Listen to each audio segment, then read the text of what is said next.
Amigos, hoy estamos en excelente compañía. Dos de las grandes estrellas del repertorio egipciaco, el sabio Imhotep, reducido a su mínima expresión, y la poderosa Cleopatra VII, protegida por las alas de Isis. No son con todo los nombres más acreditados de este repertorio. Todavía están superados por un joven faraón a quien podemos verdaderamente llamar la estrella de Egipto.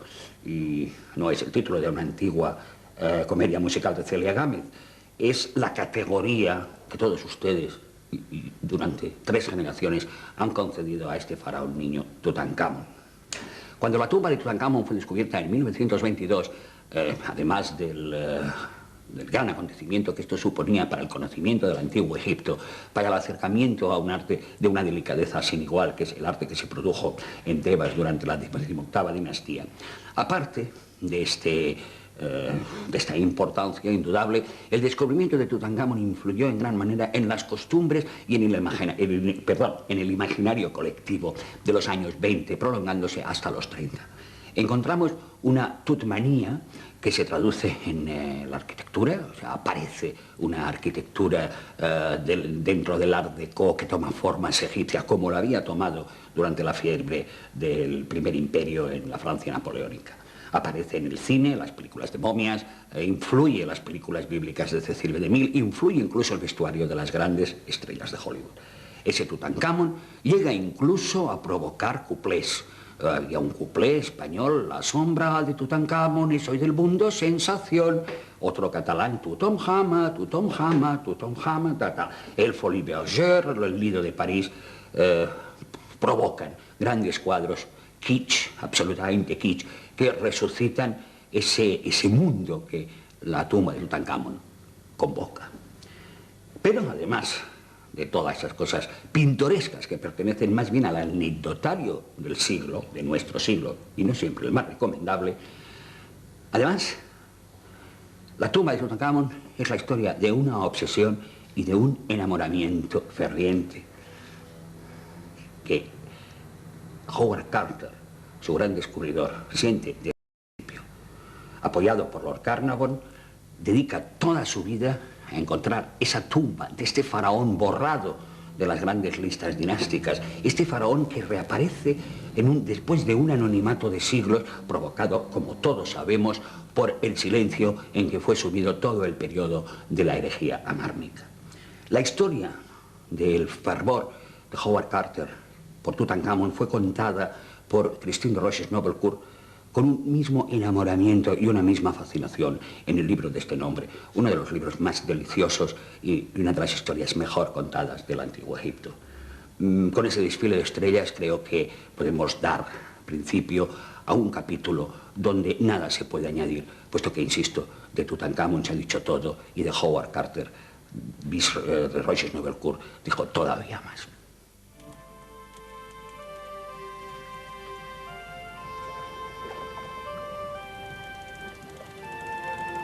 En 1891, un joven tímido inglés desembarca en Egipto para tentar su suerte. Tiene 17 años y se llama Howard Carter. Apenas llegado se produce el flechazo.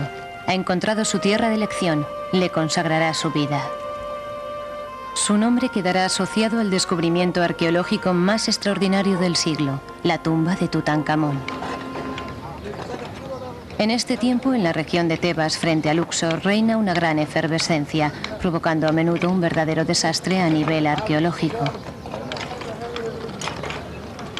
El Valle de los Reyes está en manos de hombres que excavan sin prestar atención a los trabajos de limpieza ni a la anotación de los lugares. Uno de los más célebres, Theodore Davis, en varias ocasiones estuvo a 2 dedos de descubrir la tumba de Tutankamón. Si Theodore Davis se hubiese topado con Tutankamón, dice el egiptólogo inglés Nicholas Reeves, la historia de la destrucción del valle hubiese podido ser más trágica todavía.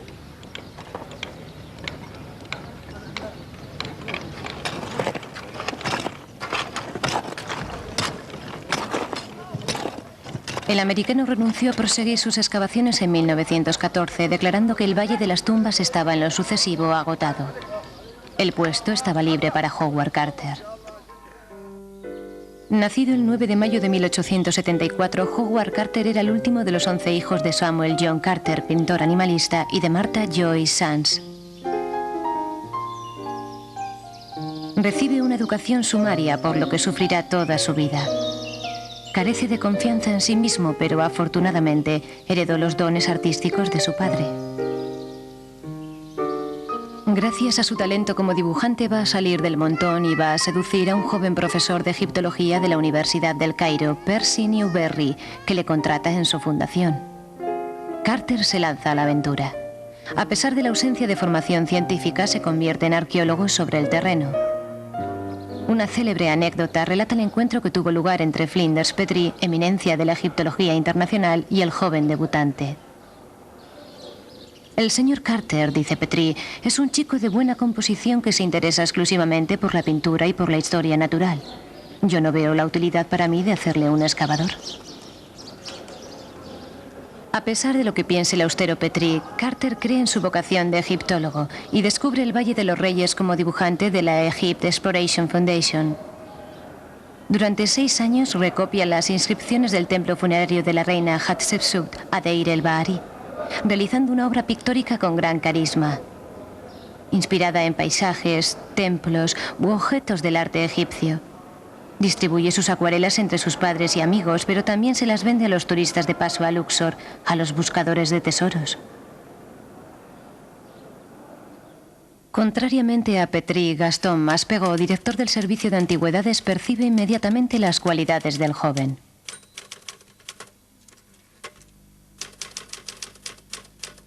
Ascendido a inspector general de monumentos del Alto Egipto, Carter parte hacia el sur. Será la gran oportunidad de su vida y el inicio de una amistad indefectible entre los dos hombres. Las cartas de Howard Carter a Gaston Maspero reflejan la confianza y la admiración que el joven inglés siente hacia el mayor. Carter escribe a Maspero a propósito de todo. No toma ninguna decisión importante sin advertir al director.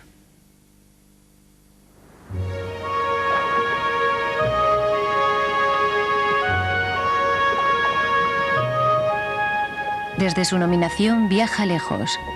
La vida de director va incluso a conducirle hasta Nubia.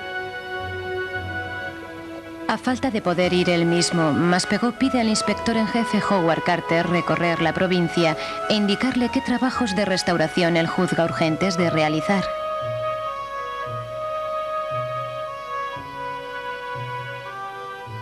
El egiptólogo inglés remite un listado detallado de todos los grandes templos, Dacca, Kalabsha, Wadi el-Sebwa, que desafortunadamente por razones de dinero jamás surtirá efecto.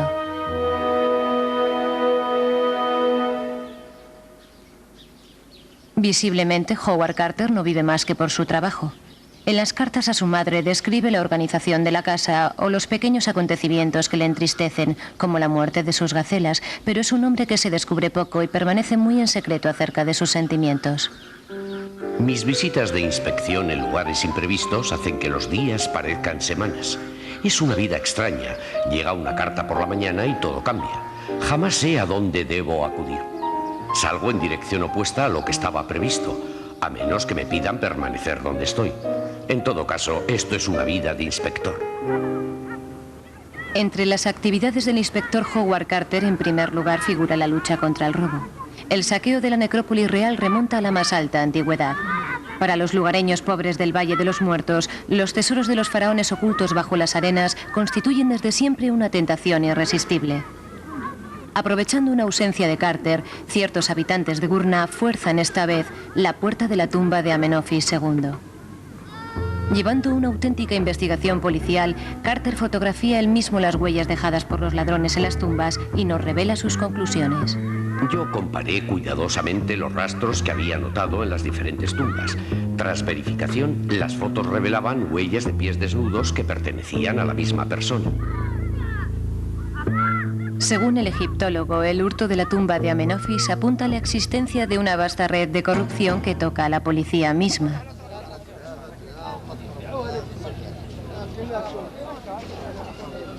Convertido en inspector del Bajo y Medio Egipto, Howard Carter se instala en El Cairo. Pero poco después, en enero de 1905, abandona sus funciones tras una violenta disputa acaecida en Saqqarah con turistas descontentos que exigían excusas. Con justa razón, Carter rehúsa. Está forzado a dimitir. Yo soy de temperamento fogoso y además poseo esa tenacidad que la gente malintencionada describe a veces como cabezonería y que hasta hoy mis enemigos se alegraban en señalar por los términos de mal carácter.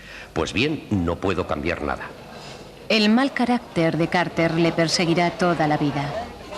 Por ahora le cuesta su carrera en el servicio de antigüedades. Son los años negros. Debe renunciar a la egiptología y vive miserablemente de sus acuarelas. Su destino bascula el día que conoce a Lord Carnarvon. El quinto conde Carnarvon simboliza el tipo de perfecto lord inglés. Es rico, distinguido, gran coleccionista, loco por los caballos y los automóviles. Después de un accidente de coche que le deja en muy mal estado de salud, se traslada por primera vez a Egipto en 1903, donde el clima le conviene más que la humedad inglesa. Comienza por emprender excavaciones para ocupar su ocio, pero pronto este pasatiempo se convierte en una pasión. Busca entonces un hombre erudito para dirigir sus trabajos. Es Gastón Maspero, una vez más, quien aconseja a Lord Carnarvon contratar a Carter. Este siente un inmenso agradecimiento que se transforma en afección filial hasta la marcha de Maspero a Francia. No puedo creer que usted nos deje. Imaginar el servicio sin usted está por encima de mis fuerzas.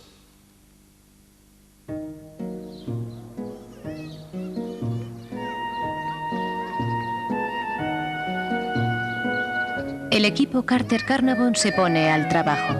Entre 1907 y 1912, los dos hombres obtienen una concesión en el poblado de Gurnah, sobre la orilla occidental de Tebas.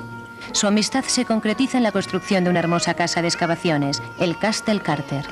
Tras los años difíciles, Carter puede por fin instalarse y trabajar en unas condiciones que superan todo lo que él había soñado. No abandonará esta casa hasta el final de su aventura en Egipto.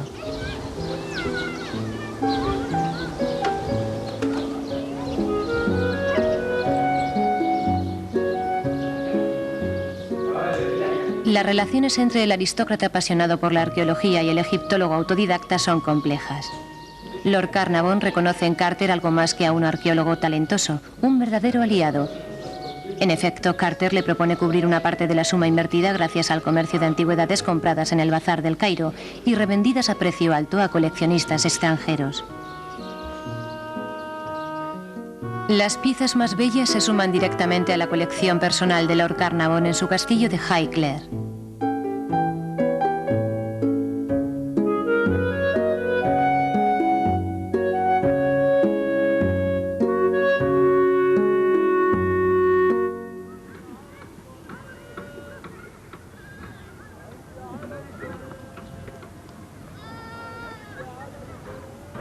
En el medio científico, el tándem Carter-Carnarvon se impone. La excavación de Gurnah se muestra extremadamente productiva. Carter pone al día numerosas tumbas privadas y diversos monumentos reales en el sector de Deir el-Bahari.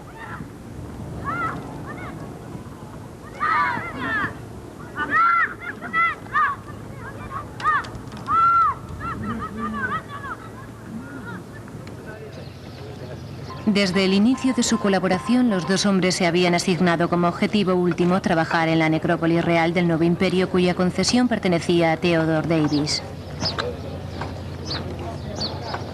Cuando este se retira en 1914, los ingleses toman el puesto y abren una primera excavación.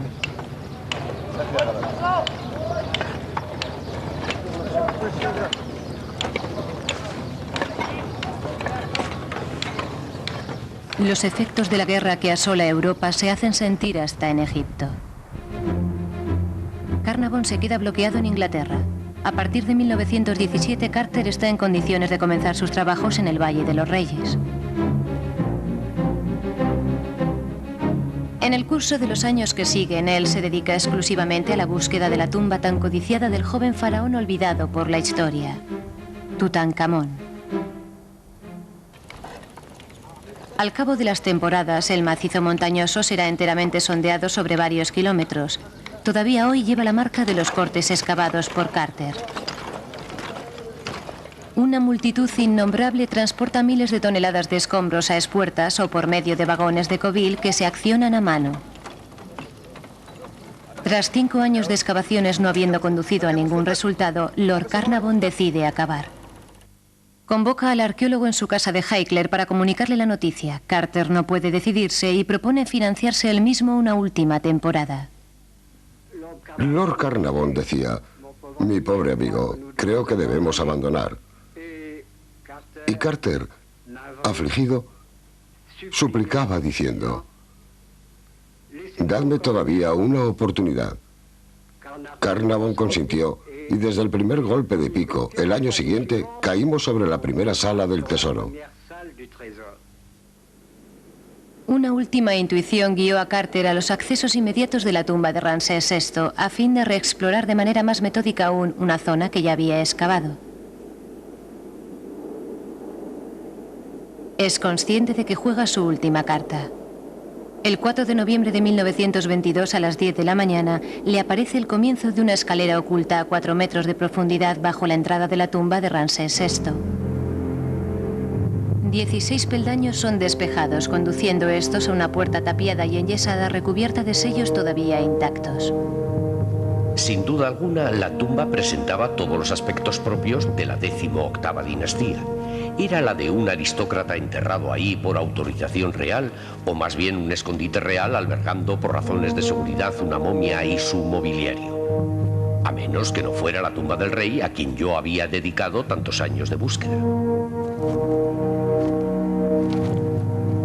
Carter da la orden a sus hombres de cegar de nuevo la escalera y envía a Carnarvon el telegrama ya famoso.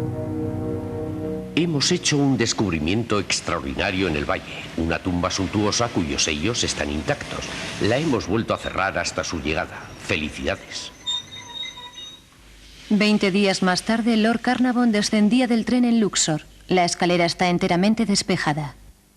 Sin dificultad alguna, pudimos descifrar sobre la tumba el nombre de Tutankamón. La puerta tapiada es desmontada trozo a trozo, descubriendo un pasillo en pendiente lleno hasta el techo de fragmentos de caliza. El 26 de noviembre el pasillo está vacío. Ante los excavadores se alza una segunda puerta, igualmente enyesada, cubierta de sellos del niño rey. El momento decisivo había llegado. Ignorando lo que va a descubrir, Carter perfora un pequeño agujero e introduce una vela. Al principio yo no vi nada. Pero mientras mi vista se habituaba a la luz, los detalles se apartaron lentamente de la niebla. Extraños animales, estatuas y por todas partes el destello del oro. Durante algunos segundos, que debieron parecerles una eternidad a mis compañeros, me quedé mudo de estupor.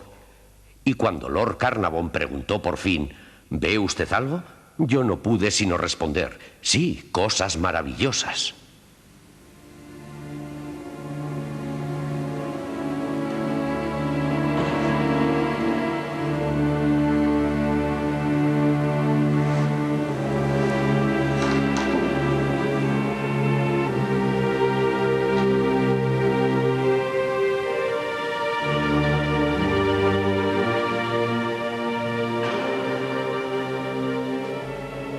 Para Carter es el desenlace de una vida devorada por una idea fija, la concretización de un sueño.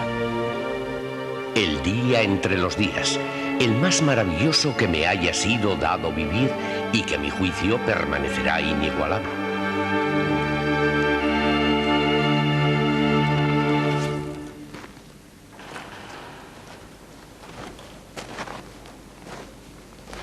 El arqueólogo y su mecenas no están lejos de asumir la inmensidad de su descubrimiento y todas las consecuencias que implica.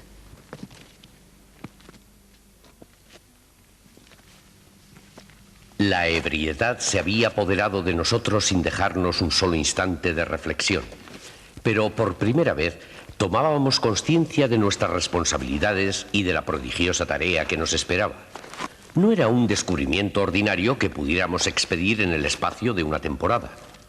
No existían antes los precedentes que nos indicaran cómo proceder. La empresa rebasaba el cuadro de toda experiencia pasada. Nos desconcertaba y al menos en ese instante era desmesurada a la vista de toda acción humana, fuera cual fuera.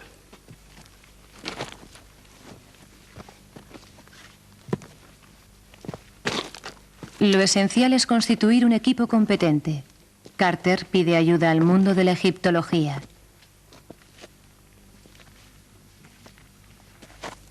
Una decena de personas, arqueólogos, pero también dibujantes, restauradores, se unen a Carter y Carnavon en Tebas. Arthur Mace, Henry Breasted, Alan Gardiner, Arthur Callender, Percy Newberry y el fotógrafo americano Harry Barton, a quien se le debe 2.800 documentos, verdaderos fotoreportajes que describen las diferentes etapas del trabajo, pero sobre todo fijan el instante del descubrimiento e inmortalizan aquello que Barton es el único en ver: la emoción en los ojos de Carter.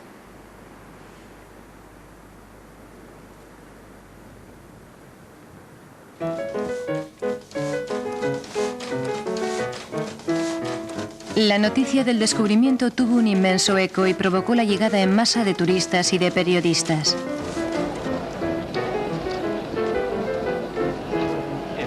Para permitir a los profesores trabajar en paz, Carnavon había firmado un contrato de exclusividad con el Times, pero este acuerdo provocó la envidia de los grandes estados y la furia de los nacionalistas egipcios.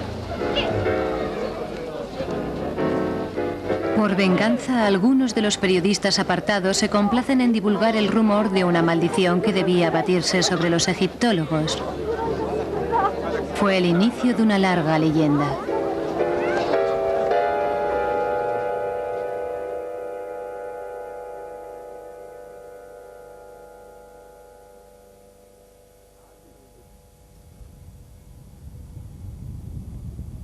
En el interior de la tumba, la antecámara ofrece el espectáculo de un increíble caos provocado por los ladrones que en la antigüedad se habían introducido en el lugar. La leonera es tal que el desplazamiento de una obra supone el riesgo de provocar un desastre. Estos momentos eran verdaderas pesadillas. Sin embargo, los problemas no han hecho más que empezar. La tumba no incluye menos de 2.099 objetos. Para los arqueólogos, el primer trabajo será el de repertoriar y de numerar los objetos apilados los unos sobre los otros y establecer un plano de cada una de las cámaras. En total hay 4: la antecámara, el anexo, la cámara mortuoria y la sala del tesoro. Harán falta 10 años a los arqueólogos para vaciar y restaurar los tesoros de Tutankamón.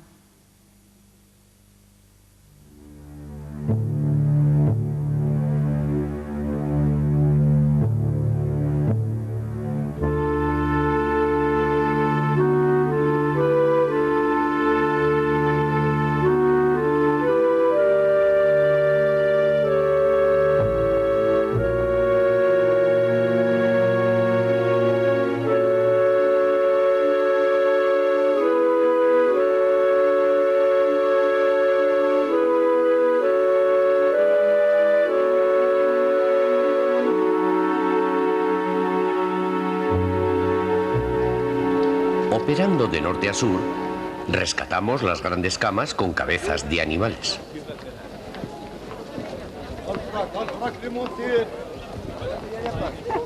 Cada objeto era situado sobre una caja rellena y atado con vendajes.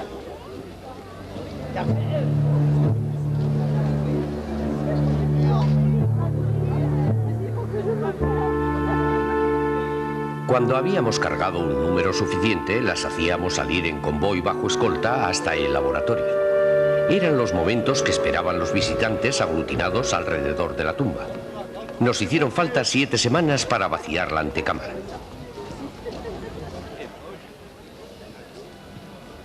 Según van llegando a la tumba de Seti II, transformada en laboratorio, uno por uno los objetos son limpiados, medidos, estudiados, restaurados. Y por tanto, Carter a veces se siente superado por la inmensidad de la tarea que le incumbe. De hecho, jamás se toman suficientes notas. Una cosa que en el momento parece clara, no lo será forzosamente cuando llegue el tiempo de trabajar con el material reunido. La brutal muerte del quinto conde de Carnavon el 5 de abril de 1923 marca un giro en la extraordinaria aventura y deja solo a Carter frente a este colosal trabajo. Tan solo 3 años después del descubrimiento de la entrada de la tumba, por fin llega para él el momento tan esperado, el del encuentro con la momia real que descansa tras milenios en el fondo del último sarcófago.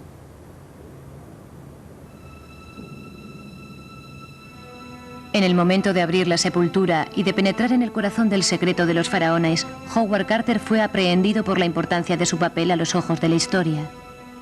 Supimos entonces que seríamos los primeros en abrir esta capilla, los primeros en coger objetos que nadie había tocado o estropeado desde que el niño rey descansaba tras cerca de 3000 años. 4 tabiques de oro cubiertos de motivos tomados del libro de los muertos forman las capillas y encierran un inmenso sarcófago que a su vez contiene 3 féretros encajados como muñecas rusas. El último, en oro macizo, pesa 110 kilos y alberga el cuerpo del rey cuyo rostro está recubierto de su célebre máscara con incrustaciones de piedras.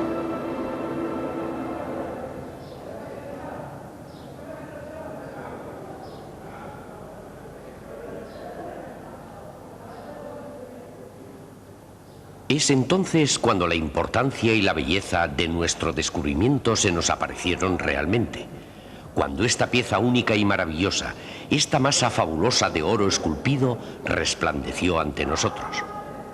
La máscara de oro tenía una expresión triste y calmada, sugiriendo la juventud prematuramente sorprendida por la muerte. Faltaba aún por vaciar una cuarta habitación cuya abertura revelaba puras maravillas. Estatuillas del faraón, féretros en miniatura de madera dorada, cofrecillos de madera y de marfil incrustados de oro y de loza azul. Todo esto no era más que la parte visible de un verdadero iceberg de joyas, de perlas, de arcos y flechas, de lino, de vituallas. La tumba de Tutankamón encerraba todo lo que un rey egipcio podía desear para llevar una existencia feliz en el más allá.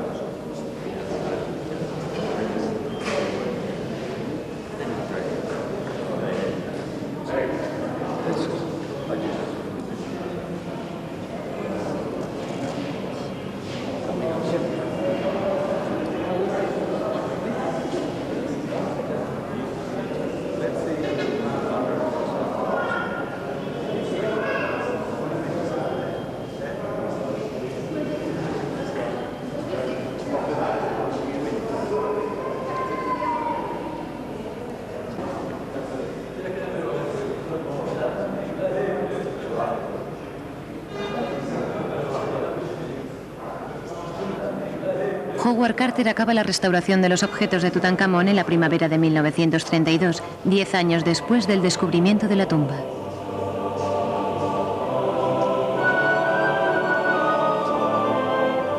Consagrará el resto de su vida a la preparación de una publicación. La tercera parte de un informe preliminar aparece en 1933. Carter no irá nunca más allá. No pudo redactar más que una sumaria nomenclatura de los objetos descubiertos, un sucinto rendimiento de cuentas que no comporta un verdadero análisis estilístico, epigráfico y técnico. Según los egiptólogos contemporáneos, Howard Carter no estaba sin duda a la altura de la tarea a la cual había consagrado 30 años de su vida, pero ante la enormidad del descubrimiento nadie, tal vez, hubiese podido hacerlo mejor.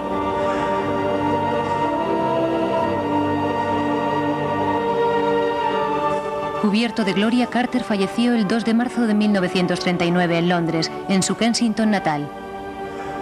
Tenía 65 años. ¿Ve usted algo? Sí, cosas maravillosas.